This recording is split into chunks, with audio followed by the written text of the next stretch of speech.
Hello everyone, my name is Giraton, and welcome back to B.B.T.A. And today we're doing another good card simping, because why is this video series doing well? I have no clue, it's just me ranting. Um, there is no script, no nothing, we're just going right into it. So, if you haven't watched the previous two episodes, how this series works is we simply just cover a bunch of cards I like, and I just talk about them. We did Bakugan actions before, and that wasn't the last episode, that was the first episode. Then we covered a bunch of Digimon cards, and now we're right back to Bakugan. And next one I think will be Beyblade parts, just because I like Beyblade parts. I mean, I like Beyblades. Obviously. Anyway. So today we are covering Heroes and Bakugear. Is there? I think yeah, we're just covering Heroes and Bakugear because I won't be covering Bakugan with this series, like the actual character cards and Evos themselves. Mostly because I'm not sure where to go with that. To be perfectly honest, I feel like that would either be too long or way too specific and odd, and I wouldn't really do much with it. I don't know. There's a lot of Bakugan that I have mixed feelings about, and I don't know if I could talk about them in a video. Anyway, what I can talk about is Heroes and Bakugear, and I didn't find anything about flips to talk about. I was going to add flips in this video, but the only one that wasn't just like, it's free and it's a flip, or it's cheap and it's a flip, was Brain Geyser. And it's like, yeah, sure, Brain Geyser is interesting, but all of its potential was lost with the hand limit rule. Anyway, Everett Ray, let's just jump right into it. Everett Ray is an Aquos hero card that costs 6, but it costs 2 less to play for each card you have played this turn, meaning if you spend 3 cards before playing this, he is free. And your Bakugan have plus 200B. Now this has been a staple of the hero deck for a while. I'm not sure if it fell out of favor, but this was really good really early on. Mostly because it was really easy to get this down to at least 2 cost, and by then you're just getting the value out of it. Because turns out a static plus 200B that you can stack with multiple copies of him and basically play for free is really good. So yeah, he's just in here because it's interesting.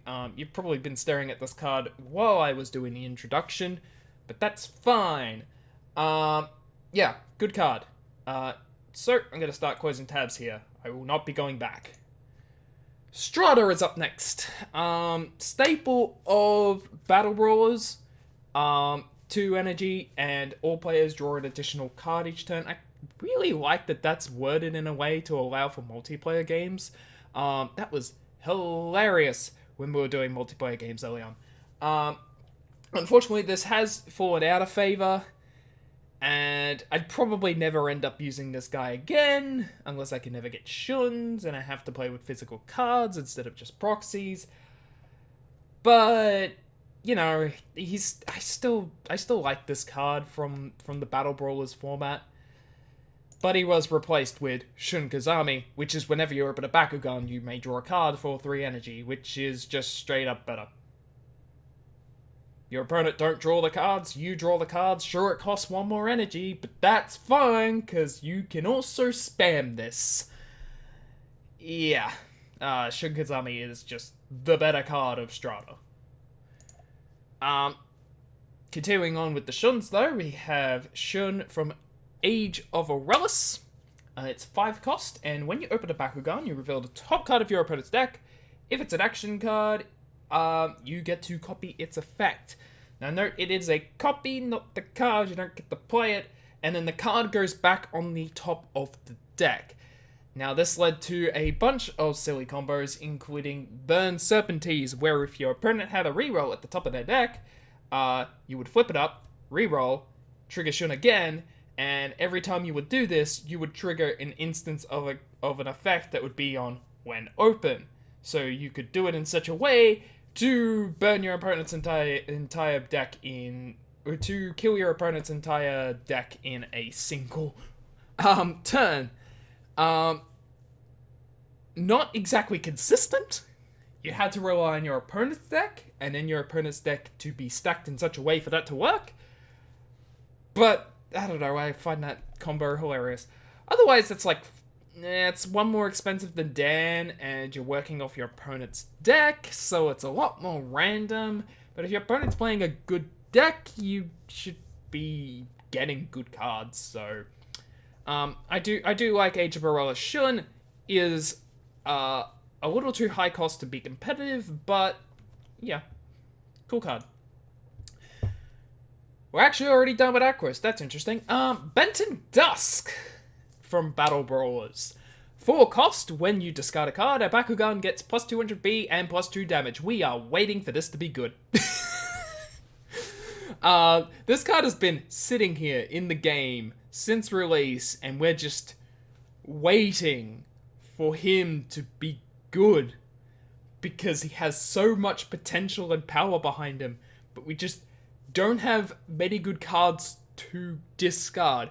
We do have a lot of cards that allow you to discard cards from your hand, and we have a lot of good ones of those, but we don't have a lot of good cards to discard, meaning we're not really getting the value. And since we don't have quite enough value for Benton Dusk to work, he's just sort of sitting there. That being said, you can stack 3 of him, get a plus 600B and plus 2 and plus 6 damage every time you discard a card. But that's so much setup that, yeah, no, it's just not worth it.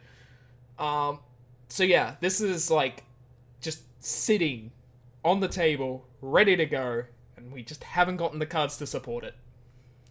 It's really disappointing. C is also from Battle Brawlers. You're gonna notice a lot of Battle Brawlers cards in the hero slot. Surprising amount of them are good in Battle Brawlers, or at least interesting in some way. This one gave Shadow Strike to your Darkest Bakugan, and it costs 2. But if you deal 10 or more damage in an attack, you may draw 3 cards. This was basically the only thing giving Darkest any form of card advantage in like the first set. And it kind of sort of stuck around for a while. The Shadow Strike was not terrible, but the 3 cards is why you were playing this. And dealing 10 damage, I can't recall if this was ruled that you get this for just dealing 10 damage. Like, as in you have 10 damage going towards your opponent, and they might stop it, and it still counts as dealing 10 damage to draw 3 cards, or if you had to deal all... You had to flip over all 10 cards without getting interrupted to draw 3 cards. I can't remember what the ruling was. I've always been playing it as if you deal the 10 damage. So if you manage to get 10 damage or more on your Bakugan and then get that damage through, including team attacks, then you would draw the 3 cards. And I'm pretty sure it hasn't been ruled elsewise, but I could be wrong. Hey, a non-Battle Brawlers hero, Magnus on the Run is 2 cost, and when you play it, you choose a player to discard a card, and then after a team attack, you may return this to your hand. This is not a good card, but it's interesting, because it's basically a 2 cost recurring hand discard, which, after your first team attack, immediately starts making back its value, because you're not really -1ing it for it, you're sort of just paying the energy for it.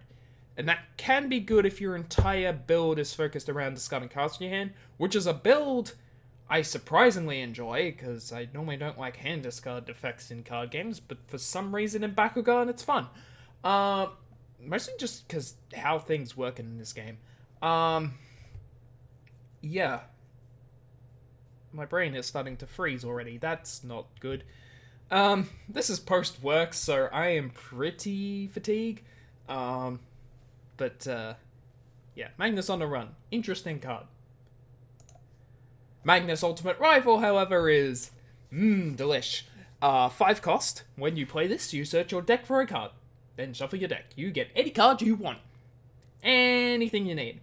Now, if you have 3 of this in play, your Bakugan get plus 300B and plus 3 damage. Obviously, what they're trying to do is you search for each copy of itself, play 3 of them, get the power boost, use the final search to get, like, the Nilius Evo or something, but no one's ever going to do that. If you're running this, you're using it because it's an unconditional search for anything in your deck. Still like that gimmick, though. That's kind of hilarious. Even if the power boost is nowhere near important at that point. Now, this one is interesting. This one's from Shields of Astroya, so we do not have this set. I believe this card was in like a Bakugan pack or something, and that's how you got it or something. But Malhem is 1 cost, and when you fusion a Bakugan, give a Bakugan plus 200B and plus 2 damage. Now, the reason why this is interesting is the same reason as Benton Dusk. Only it's focused around a fusion build that you would, like, basically fuse, somehow, like, re-roll it while defusing, and then roll again and get the power boost while fusing again. Which, of course, would have to be a Bakugan that fuses on cores. But that in itself is an interesting build that I want to try, so I am interested in this card. Don't think it's good enough to work, but at 1 cost, it certainly has the flexibility to do it. Who knows, we might see this work. We're moving on to Chaos now. Now, Colonel Armstrong Trip is 3 cost, and when one of your Bakugan attacks, you draw a card. That is surprisingly reliable back in Battle Brawlers, and surprisingly dropped off the face of the earth as soon as set 2 rolled around and said, hey, if you want card draw hero, you're basically just playing Aquos. Yeah, Shun power crept this card pretty hard, because while it's the same cost, and theoretically would be the same amount of card draw, you do open every single turn if you're a good player, and you can also abuse rerolls, so shouldn't just outclass Colonel Armstrong Trip. But if you are playing Mono Chaos and you need a good consistent draw engine, this is a thing. If you're absolutely avoiding nearly every other draw engine, sure. This is also, like, okay. But yeah, unfortunately the power of card draw in this game crept this boy out. He's still, like, an option that's there, because he is reliable card draw, but 3 costs to do something, to not get any power boost or anything, and it's not as abusable as Shun, it did fall off, unfortunately. I still like the card, though. Philomena Dusk is 6 cost, but if you have Domination, it costs 3 less to play, meaning it's 3 cost, and then it's plus 200B to your Bakugan. This is nowhere near as good as Everett Ray, but it stuck around because it was Chaos, and hero builds need as many spammable heroes as possible, and the plus 200B is, when you're stacking that many heroes, is nothing to ignore entirely. I do believe it fell off again, but spammable hero in the faction that needs spammable heroes. It was played for a reason. Shago Ronin, however, was definitely the hero spam hero. The hero of hero spam. 1 cost, when you open a Bakugan, it gets plus 100B. Of course, you could abuse that with rerolls. You could stack 3 of these boys, and he only costs 1. Yeah, Shago Ronin, really good. Really, really good card. And he looks totally unassuming when you see, it's just 100B. No, it's plus 100B every time you open, and for each copy of him, which is surprisingly important. And then he's also a hero, which is the main reason you run him.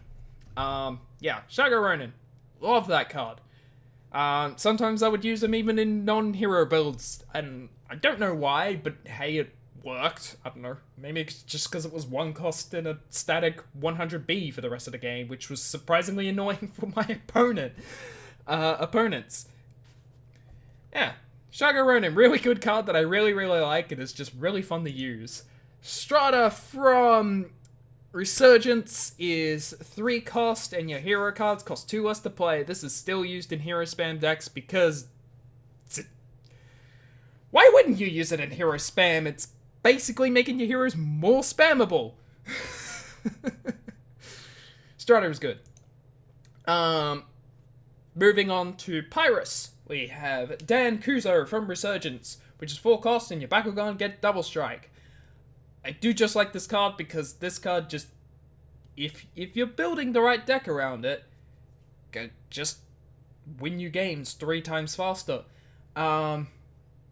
You see, you'd think it'd be twice as fast, but it's actually 3 times as fast if you can get the combos off.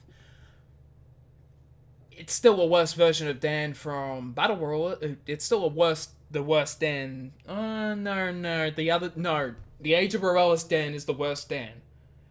This is a pretty bad Dan, all considering, but giving all your Bakugan double strike is not. It's not something to ignore. I just think that there's better ways of giving double strike to your stuff. I still like the card. It's just fun. I like fun cards. And this is the most fun card out of the entire game, in my opinion. Dan Kuzo, 4 cost, and when you open a Bakugan, you reveal the top card of your deck, and if it's not a flip, you get to play it for free. And you could use rerolls, and it would cheat stuff out. And kind of hilarious when you Super Fuel into Song of Fire into Dan Kuzo turn 1. Maybe you might play Quickfire immediately after and go into Titan Dragonoid. I love this card. It's just... It has created so many funny situations, and I'm so glad I pulled 3 of him as soon as possible, because, oh my god, I love this card. It's my favorite card in the game. Just period. Dan Kuzo is my favorite card in the game. Dragonoid, Skater Supreme is 2 energy, and it's here because it's rapid fire. It's also the card that allows you to play 2 free rapid fire cards instead of just 1 free rapid fire card. Now this isn't good yet. This is not a good card yet. Do not run this in your rapid fire decks yet. Rapid fire needs a few more tools and more reasons to need to play a second free card in a turn. But when it gets it, this is going to be so good. This is like Bend to Dusk. It's just sitting there, teasing us, waiting for us to get a good card so he could be good. Yeah. Dragonoid Skater Supreme. A good card in waiting. E. Not gonna put in the effort to edit that meme in. 5 cost, hero, for Pyrus. When you open a Bakugan, plus 3 energy for the turn. This is not good, but the combos you do with this are hilarious, and you can just get some crazy, like, combo stuff, and, he looks like Negative Legend. Yeah, that's it. Emily is another card that just works for combos, only she actually has a bit more to her. It's 6 cost. When you open a Bakugan, you make a Pyrus attack for 2 damage. If you can get some form of reroll loop or just a whole bunch of rerolls, and you've cheated this out somehow, Emily is really quick to stack up on that damage. So it's an interesting card. I don't think it's good enough anymore. The game is just far too fast for her. But it's still fun to pull her combos off. Mac. You know why he's here. The mac and cheese combo is just too good. I don't think I need to... I say combo, it's just you place this down, you win the fight. That's all it is. You place down Mac and you win the fight. That's all that the mac and cheese combo is. That's all they are. It's cheese. Olivia Styles, 6 cost, non-Ventus Bakugan, get minus 300B. This was surprisingly annoying. Jeffrey, who has appeared on the channel several times for Beyblade content, as well as a few Bakugan games. This card is annoying when they played Mono Ventus, because this in Mono Ventus is surprisingly good. Just a static -3 if you're not playing Ventus in any way, and you're normally not playing Mono Ventus yourself if you're up against this, so it's just annoying. It's just an annoying card. And Ventus could surprisingly stack a few of these. Like, spending 6 energy to get 300 for a turn is not good. Spending 6 energy and having that -3 in a really slow game because your opponent is playing a bunch of flips and also this, it's just annoying. It's on this list because it's annoying rather than because I like it, but it's also just a card that I can't ignore. It's there. It's always there in the Ventus toolbox. Winter Styles, however, is just the reason Ventus has a lot of game plans. 4 cost, when you open a Bakugan, you energize the card of your deck, of course, combos with rerolls. And if you have 15 or more energy cards in play, your Bakugan gain plus 1500 B. That last part is the whole reason Energy Turbo was even attempted to be a thing. And it's still a really powerful effect. And Energy Turbo has gotten a few more tools to its belt. The problem is the game's also gotten a lot faster since. But if you're going to be playing Ventus Turbo, then Winter Styles is going to be in your deck somewhere. Plus, that first effect is still good. Because it is still one of the best energizing effects in the game. So, yeah, Winter Styles is a good card. Hey, we're up to the back of gear. We're out of heroes. That means we're more than halfway through the video. Crystal... Now, okay, let me clarify some things for what the Bakugan cards are. A lot of these do interesting things or have some sort of combo, but nearly all of them have effects. Not quite all of them, but almost all of them. This is because it was kind of hard for me to evaluate raw stats on these Bakugan cards. Partially because I haven't been keeping track of the meta. And also partially because that's really boring to talk about. So yeah. Crest Stormers is 4 energy, basically meaning it's 2 cost. For the purposes of most Bakugan, it's 2 cost. This is, by the way, another Shields of Astroya card, so we don't have this quite yet.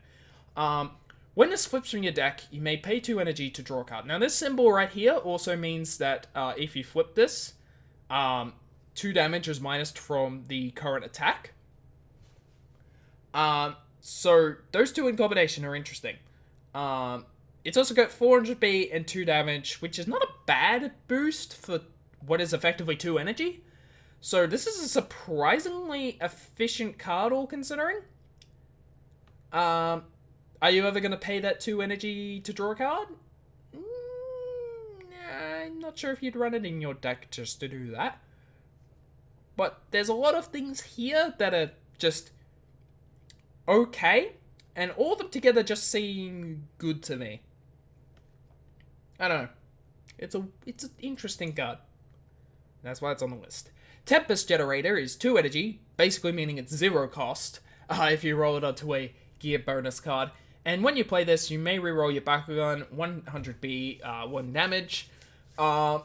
This is a sort of a combo card, because you gotta start your turn assuming you're gonna play it for the reroll to do something else. But it is effectively a 0 cost reroll that also gives a slight power boost, which is neat. Yeah, good card. I like it. Do people run it? I don't know, but it seems good. Brutal Barrage is 3 energy. And when you play this, if a player has no cards in hand, plus 500 B and plus 5 damage. I assume just something. It might be technically to its own stats or to the Bakugan it's equipped with, but I don't know, going off action wording, that just means something gets that. And then it's like 200 B, 2 damage. So that's effectively 1 cost, and if you're doing stuff well enough, this is certainly certainly a powerful effect to have. The problem is you kind of have to be in Fury range for it to work. It's not going to work in every single situation. If you're only spending one for a plus 200B, plus 2 damage card, that's not really up to snuff in the current meta. But 1 energy for plus 700B and plus 7 damage, that's pretty interesting. So yeah, this card's in here. A lot of the backer gear in here are just because they're interesting. I'm not sure if they're good or not in a lot of these cases. Darkest Destroyers, though, I do know is good. 2 energy, basically meaning 0 cost, for plus Shadow Strike, which can be important for very specific things, namely Helix decks. And plus 4, plus 200B, and plus 1 damage. This is a surprisingly efficient card, and you can get a full art of it, which is very nice. I do happen to own that full art, I believe. I think it came in the like Halcor Parian, and the Gillatrix limited edition. So I should have this card. I'm pretty sure I do. I'm doubting myself, but yeah. Twilight Axes. The rapid fire gear. I love this thing. 4 energy, or 3, or 2 cost, because it's rapid fire. This is normally just a rapid fire enabler rather than a target for rapid fire. But it's plus 300B, plus 3 damage. A solid static boost to put on your Nilius you're probably going to play immediately after this. So yeah, interesting. Very, very powerful card for rapid fire. I very much like it. Energy Vortex, trademarked. 3 energy, and when you play this, you attach a Green Fist from the field to an open Bakugan for plus 300B and 0 damage. Now, effectively 1 cost to do a plus 300B plus, what was it, Holy Flame or something? Or Mega Punch? One of the two. I think it was Mega Punch, yeah. To Mega Punch and plus 300B static. And Mega Punch was already picking up gear reduction cores. Now, note, I am making this video after the ruling that was just announced today. In fact, this is the day they announced it, where the energy reduction cores that give bonuses, they only apply once. They're effectively temporary energy now. So this isn't as good as when I put it on this Google Chrome window. But that's still 2 cost off your next card, your next gear card. I don't think that gear spam will be dead, but it's no longer what people were doing with it, which I only found out like the day before it basically got eroded out of existence. Apparently, people were playing Halcor, which was whenever you play a gear card, you draw a card, and then they were just going through their entire deck playing gear cards, which is hilarious to me. Until they got like a really powerful gear card in like Swang or something. Which is just a hilarious concept to me. But yeah, I assume this was in the deck, because this would have helped that process. Oh boy. Of course, there's also Glivering Glaive, which is, to many people, the best Baku gear because it's 4 energy, or 2 cost energy. When you play this, you may attach any Baku core from the field onto one of your Bakugan, 400B, 0 damage. Basically make anything into Chaos Titan Nilius. That in itself should say something. That phrase in itself should say something. Oh boy, Gremlin Grave is good. The last card was fun for interesting situations. This is just good. Fire Launchers. 5 energy, and when you play this, plus 4 energy. Now, yes, here we go. There exists a misprinted Fire Launcher that is a 3 energy cost instead of 5 energy cost. The 5 energy cost is the correct version. I think that was originally like it counts as 3 cost energy and then you get 4 energy. God, I don't know what this errata is anymore. I don't know what the errata is anymore. Either way, Song of Fire into another basically Song of Fire, only 1 energy less, and then you're getting plus 300B for, and then a gear slot in case there's any cards that care about having a gear. I don't know. Interesting card. I like it. I like as the action videos, as I said in the action video, I like cards that enable other cards. Fire Launches technically goes into that slot. Yeah. It funny. Lava Blade! 5 energy, rapid fire, 200B, 4 damage. This is basically a worse Axes. In exchange, though, you get worse Twilight Axes. In exchange, though, you get some more. You get 2 shields. Meaning, if you flip this over, you get to reduce the damage by 2, which might be really important in Rapid Fire, because Rapid Fire is a very aggro deck, and having shields on cards that you would like to run anyway is probably really important for that deck. We won't know until Shields of Destroyer drops, but this is an interesting card. I am worried about that 5 energy cost, because it does mean that that's effectively reduced to 3. But maybe you might rapid fire into it rather than using it as an enabler, but that's not really much of a bonus you're getting off that. It's an interesting card. It's not as good as Twilight Axes, but it might find a role just for that 2 armor rating. Magma Blaster, 3 energy, meaning it basically counts as 1 for Double Strike and 200B. Now that Double Strike cannot be ignored.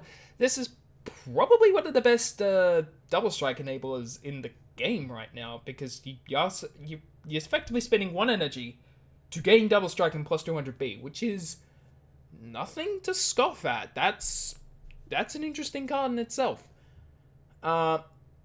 Now, it doesn't give a damage boost, and that would have been fun for, like, Might and Mac plays, but, yeah. Still an interesting card.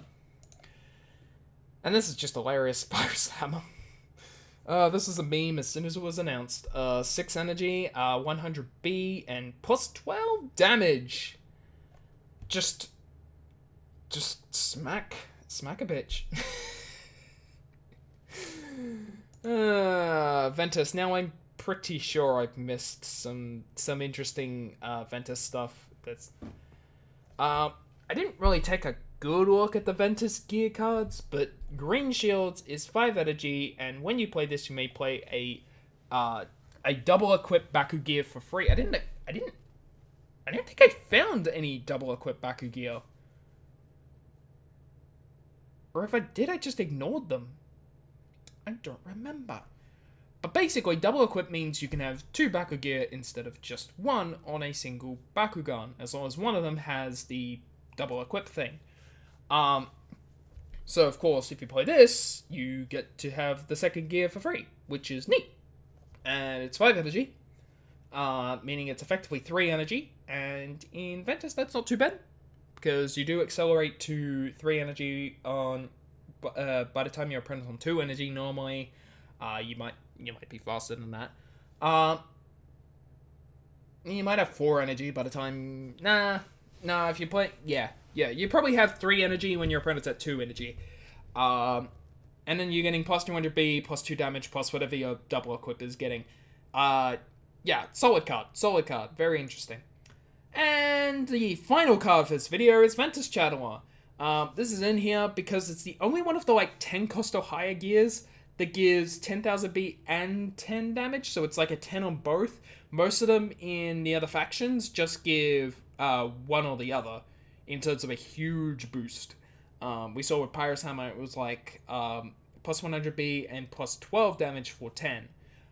This one gives 10,000 B and 10 damage, and I'm pretty sure this is the end game for Ventus gear focuses, because that is a huge bonus. That's nothing to scoff at.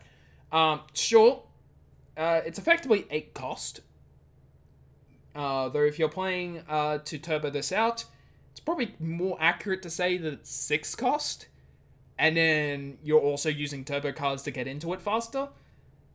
But yeah, that boost is surprisingly effective. Plus, that looks like a Monsuno, which I find absolutely ironic. Um, uh, anyway, that's actually all for this video. I hope you enjoyed me rambling about a bunch of Bakugan cards again. Apparently people like watching me just talk about cards. Coming up on the channel, there should be a lot of discussion because, also today, all of set 1.0 for English Digimon has been dropped. So I'm gonna make a video looking at that. I'm gonna make a video doing a tutorial using Tabletop Simulator. Pardon me. And yeah, probably starting deck builds because I haven't really done a whole lot of deck building for Bakugan. For Digimon. Because I've just been waiting to see what's in 1.0. I like building to the meta I'm about to play. So yeah, thank you very much for watching. I hope you enjoyed. Like the video if you liked it. That tells me to make more of these good card simpings. Of course, the next one will be on Beyblade.